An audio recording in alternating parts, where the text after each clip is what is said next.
Generally speaking, loan means you are giving something for them to use. You are lending something. Here in business, it can be money, but otherwise loan can be in the form of a thing also. Home loan, whenever you are availing a home loan, you need to give some security deposit or you need to give some collateral security. So that comes under secured loan. Here you can see very formally, very humbly they have requested for the loan. They have also given all necessary documents wherein the bank will not have a point to reject the loan.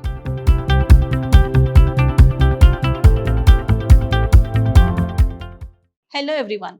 I am Dr. Shalini, Professor of English, Vidhyaashram First Grade College, the Temple of Excellence, MYSURU. Today we are here to understand one of the letter writing that is prescribed by University of Mysuru for 4th SEM BCom. We are going to understand about request for loans, overdrafts and suitable replies for that. Okay, so let us understand what is there in today's session. In today's session, we are going to understand about the meaning of a loan, that is what is a loan and which are the different types of loans, and also we will understand what is the meaning of OD or overdraft. Then what is the format to request for a loan or an OD and a sample request for a loan or OD. Okay, I have not included the sample reply. That is because replies will usually be in the format of a formal letter. You have already seen how to write a reply letter in one of the previous sessions. So here the reply letter is not included. However, I will be telling you about the format of reply letter in this session. So let us begin our session by understanding the meaning of a loan. So what is a loan we need to understand first. So to understand the meaning of loan, that is to loan is defined as to give someone money. So money transaction is involved here. We are talking only about money, nothing else. To give someone money that will be repaid with interest. Yes, interest also is included here, or an object that will be returned. Okay, so generally speaking, loan means you are giving something for them to use. You are lending something. Here in business, it can be money, but otherwise loan can be in the form of a thing also. Fine. So this is the general definition of a loan. Loan terms are agreed to by each party before any money is advanced. Before giving any money, before lending any money, there is a set of terms and conditions that each party has to agree. There will be two people involved in it. That is one person who is lending, the other person who is borrowing. Okay, so there will be usually two people involved in it, and there are few terms and conditions that both of them have to agree when money transaction is involved. A loan may be secured by collateral such as a mortgage, or it may be unsecured such as a credit card. So whenever you have a mortgage as a collateral security, you know that the loan is going to come back. Fine. It can be unsecured also. How is it? Through a credit card, wherein there will be only documents of the person who is availing the loan. Other than that, there will be no security deposit that is done for repayment of loan. Whereas in secured loan, there will be something wherein you can get the loan back. There will be some property that will be pledged or anything like that to get the loan back if at all the person who has availed the loan doesn't pay back the amount. Whereas in unsecured loan, there will be nothing such. This is an example for that. Fine. Now, let us understand the types of loans that are there. So there are two different types of loans, that is secured loans and unsecured loans. Under secured loans, we have various types, that is home loan. Whenever you are availing a home loan, you need to give some security deposit or you need to give some collateral security. So that comes under secured loan. Loan against property. So you are going to pledge some property or mortgage some property and then avail the loan for that. Loans against insurance policies. You can even pledge the insurance policies and get some loans. So that those are considered as emergency funds. Gold loans are also available. So you pledge your gold either in a bank or in any cooperative bank or with any banker or somebody, then you can avail loan for that also. Upon your repayment, whatever product you have pledged or whatever collateral you have given as a security will be returned to you. So this gold loan also comes under a secured loan kind. Loans against mutual funds and shares. So these are also ways in which you can avail loans. Mutual funds also can be pledged, shares also can be pledged, and you can avail loan from that. Loans against fixed deposits. So fixed deposits also will fetch you loans. So all these come under secured loans because you are pledging something, you are giving something to the person who is providing you the loan, and then you are availing the loan here. That is the reason it is considered as secured loan. The loan is secured at the person who is giving it. Fine. Let us move on to the unsecured loan. So personal loan, yes, you give lot of documents here, but you are not giving any collateral when it comes to unsecured loans. So personal loan is one such unsecured loan. Then short-term business loans also. You would have given all the business documents over there for security, but that will not assure the repayment of loan. For that, they need to have any collateral loan, deposit that is required. Okay.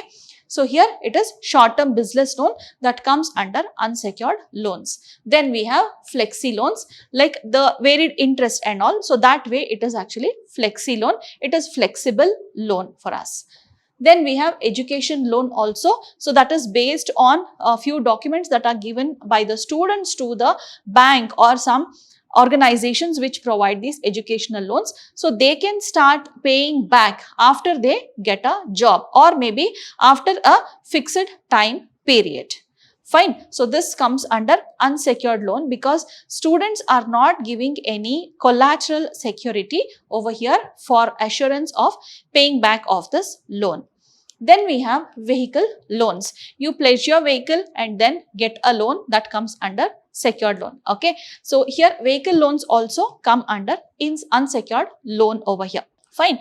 That means you are getting a loan on your vehicle. You're just placing your documents there. Though you're pledging your documents, that doesn't assure the repayment of your loan. Fine, at the person who is giving you the loan. So that also comes under unsecured loan. So these are the two different types of loans that are trending in the market. So let us now move on to understand the meaning of OD. What is an OD? So yes, this is a business term. So this is expanded as overdraft. Fine. What is an overdraft?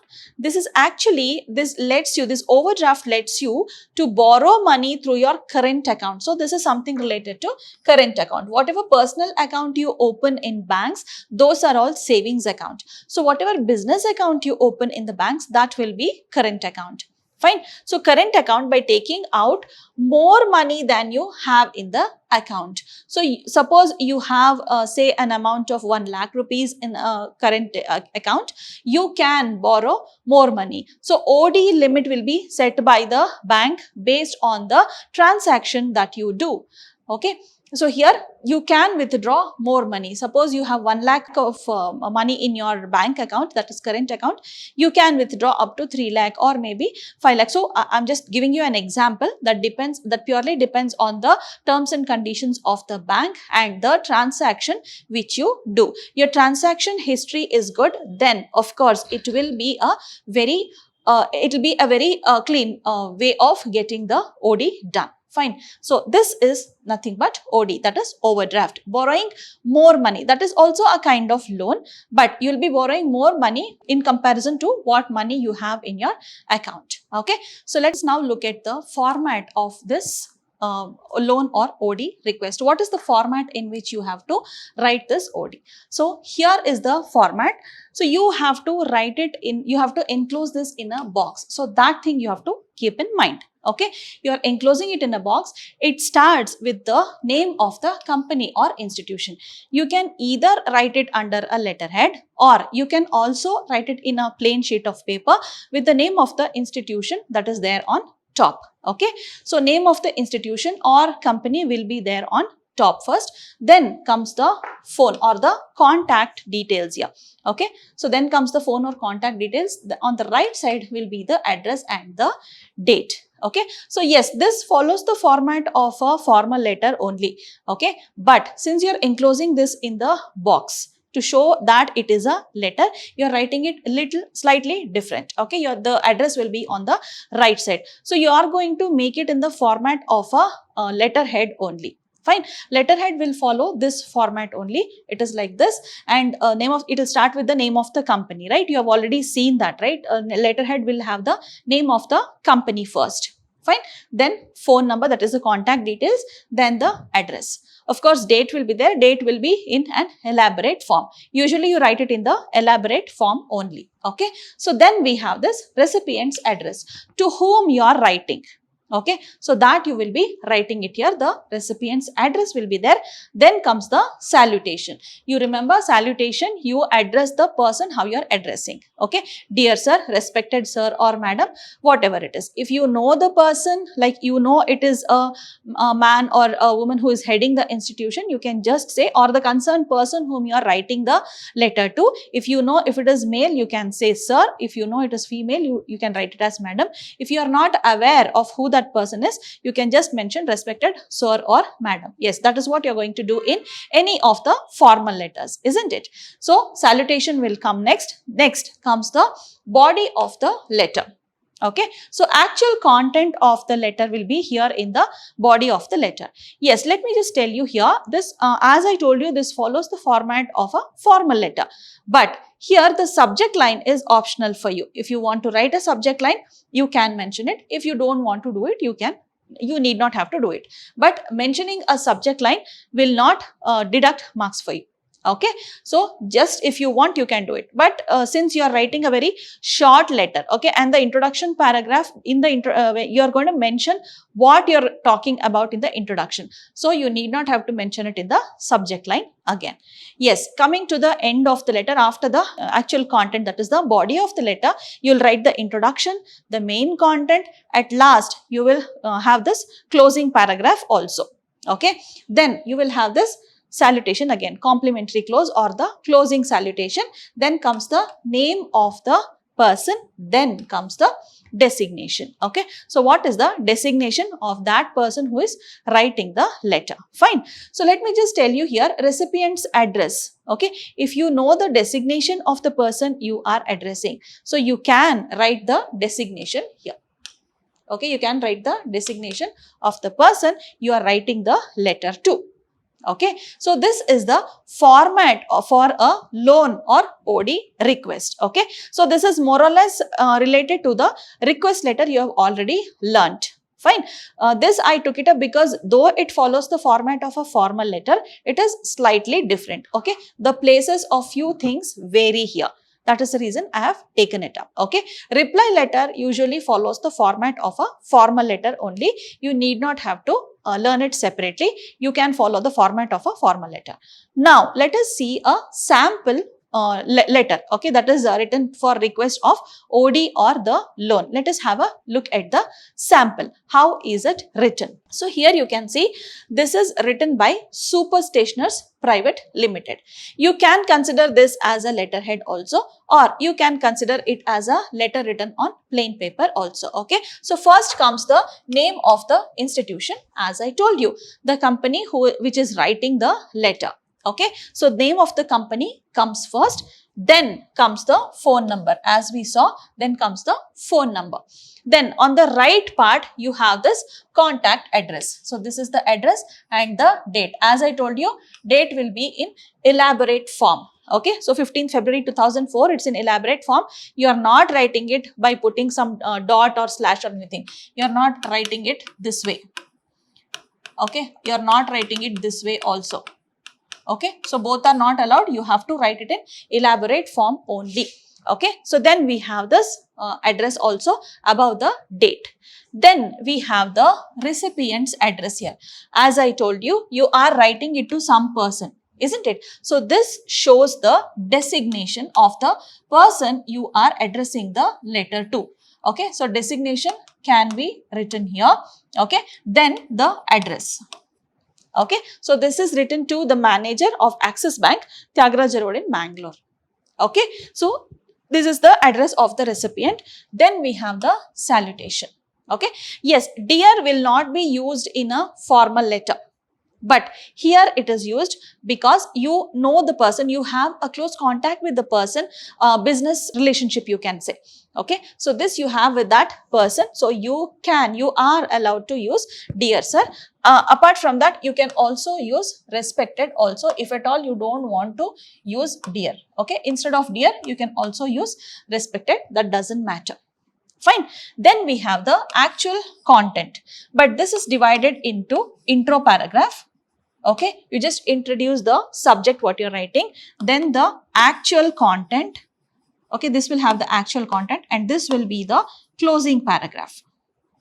Okay, so these are the three different paragraphs you must have in your letter, or maybe in your anything for that matter, essay writing, article writing, letter writing, anything for that matter, you must have this introduction and the ending paragraph also. Fine. So to introduce, what are you talking about? You have not written the subject. Mind it, you have not written the subject. So you are supposed to introduce the topic what you're talking about. Okay, so here please find enclosed with this letter. So he is enclosing something, my application in the prescribed form. So the bank itself has a prescribed form in order to apply for what? For a loan of 1 lakh rupees. Okay, extending our business. So this person is asking for a loan, not OD. This person is asking for a loan. So how do you write a letter for OD? You just need to interchange the words here. Okay, instead of loan, you have to specify OD. That's it. Okay, so here if you write loan, it is for a loan application. If you write for OD, it is for overdraft. Okay, so you just need to alter the words. So here he is requesting for a loan. Why is that loan? He wants to extend his business. Fine. So our firm is an old customer of your bank. See how they draw that goodwill to that company side. Okay. So this is an old customer of your bank, and we have availed loans in the past. So he also gives an account. He also gives a record of what has happened earlier. Okay, so they have already availed loans in the past and they have a clear repayment history also. Okay, past for establishment of our business, and we have been punctual in our repayments. So he also gives a record that they have been repaying the amount very regularly. So repayment history is very clean there. Please be informed that your assistant manager has checked the total number of orders in hand. That means in order to extend the business, they are requesting the loan. But at the same time, bank will be worried whether they'll be paying back the amount or not. So it is very necessary for that person, the businessman, to provide details about the orders in hand, so that they will be assured that they are going to do the business and pay back the loan amount. So the assistant manager has already checked the orders in hand and also what is their annual turnover.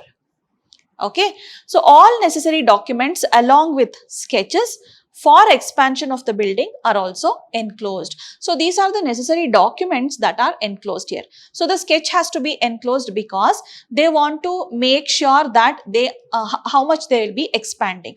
Okay, so that they have also enclosed there. So they are supposed to, before that only assistant manager has already checked the documents. Okay, so here now they are enclosing these documents, that is sketches for expansion, and also the necessary documents means what is their annual turnover. For everything, whatever the assistant manager has already checked, for that necessary documents have already been provided over there. Okay, so then a number of our clients also introduced to your branch. So this is another advantage of these people there. So many clients of this business firm have already been introduced to the branch there in order to open the account. We shall be much obliged if this loan could be sanctioned at the earliest. Look at the language, it is very formal. Okay, very humble kind of a language. So there is a request in each and every word. You can feel that. isn't it? Yes, they could have just told, see, we have so much, you can just give the loan. Okay, but here you can see very formally, very humbly they have requested for the loan. They have also given all necessary documents wherein the bank will not have a point to reject the loan. Okay, so this way, even you, whenever you are applying for loan or OD or anything like that, you must look into those documents which will fetch you loan, okay, which will not go as a failure. Okay, so if at all your repayment history is not clear, then you need to think about that. Okay, you have other ways of applying for loan for that. Okay, so you need to think of such documents wherein the bank will not be rejecting your loan. Okay, if at all you're hitting a bullet, it should go and reach the target. Fine. So that way you need to draft a letter with all supportive documents. So here at last you have this closing salutation, then the name of the person who is supposed to write over here, write this letter, and also the designation, that is managing partner. Okay, so just now we saw the format and also a sample of request for OD or a loan. Okay, as I told you, you need to change the language in order to apply for an OD. Fine. If at all you are asking for an OD in order to extend your business, instead of loan, you just have to write OD. Fine. So whatever reason it is, you are just writing it here. So this is just a sample. So you need to practice more by taking many other ways in which you can apply for loan. Yes, we shall have a practice when you come for this physical classes. Okay. So by this we have come to an end of this session. This was all about request for loan, OD and suitable reply. Fine. So in our coming sessions, we are going to learn more and more letter writings, and also we'll be learning about one of the dramas that is prescribed by University of Mysore. So let us meet again in another more interesting session, children. Keep learning. Take care of yourself. Bye-bye. See you shortly.